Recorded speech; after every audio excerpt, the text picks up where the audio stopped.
Okey, ini di Rukun Hajar Aswad. Kita akan mula tawaf di Rukun Hajar Aswad. Sebelum tawaf disunatkan kita niat tawaf. Sengaja baca niat tawaf, sengaja aku tawaf. 7 kali ulang alik. Tawaf rukun, umrah kerana Allah. Menghadap ke arah Baitullah, angkat tangan bismillahirrahmanirrahim. Baru pusing bahu kita menghadap ke arah yang mana bahu kiri menghadap ke arah Baitullah, bergerak perlahan. Nak baca apa juga doa boleh baca. Bismillahirrahmanirrahim. Subhanallah walhamdulillah wa la ilaha illallah wallahu akbar. Subhanallah walhamdulillah wa la ilaha illallah wallahu akbar. Teruskan lagi.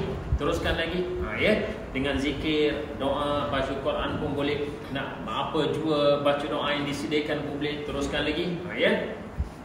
Subhanallah walhamdulillah wa la ilaha illallah wallahu akbar. Subhanallah walhamdulillah wa la ilaha illallah wallahu akbar.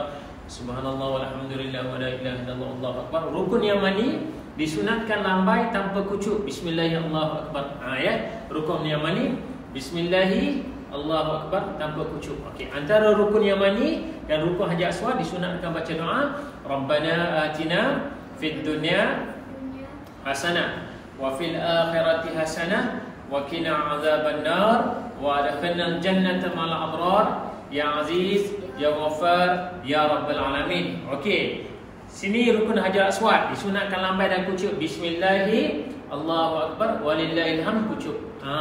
Dapat satu pusingan. Ya, dapat satu pusingan. Bismillahi Allahu akbar walillahil hamd kucuk. Ya, buat cuba bismillahi, bahu jangan teralik. Walillahil hamd kucuk. Itu cara dia. Ya. Terus terus bergerak, ya. Terus bergerak. Dalam pusingan kedua baca doa lagi subhanallah walhamdulillah wa la ilaha illallah wallahu akbar.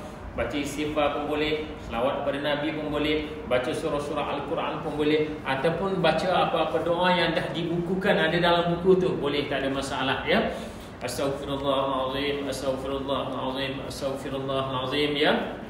Astaghfirullahalazim, astaghfirullahalazim, astaghfirullahalazim. Rukun yang mani lambai tanpa kucuk.